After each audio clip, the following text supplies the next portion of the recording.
मुल्क भर में यौम यकजहती कश्मीर जोशो खरोश से मनाया जा रहा है। कश्मीरियों से इजहार यकजहती के लिए दफ्तर खारजा से डी चौक तक रैली निकाली गई। वफाकी वज़रा, दफ्तर खारजा के हुकाम और शहरियों की बड़ी तादाद रैली में शरीक हुई। सदर आसिफ जरदारी का कश्मीरियों की सिफारती, सियासी और अखलाकी हिमायत जारी रखने का अज़म।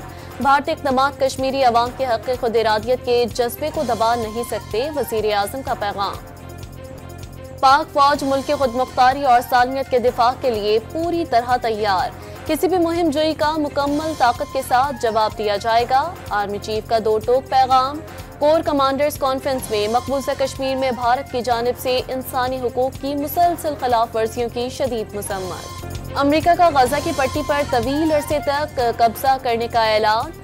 गजा को तरक्की देंगे, इलाके के लोगों को मुलाजमतें देंगे, फलस्तीनियों को मंसूबे के तहत उर्दन और मिस्र में बसाएंगे। इजराइल, गजा और सऊदीया का दौरा करूंगा।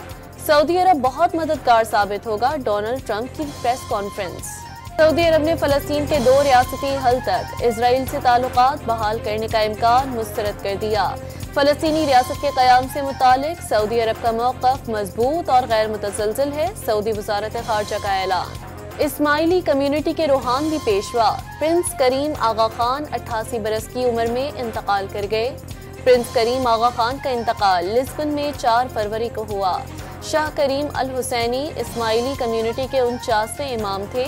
रिवायात के तहत उनके जानशीन और इस्माइली कम्युनिटी के 50वें हाजिर इमाम को नामजद कर दिया गया।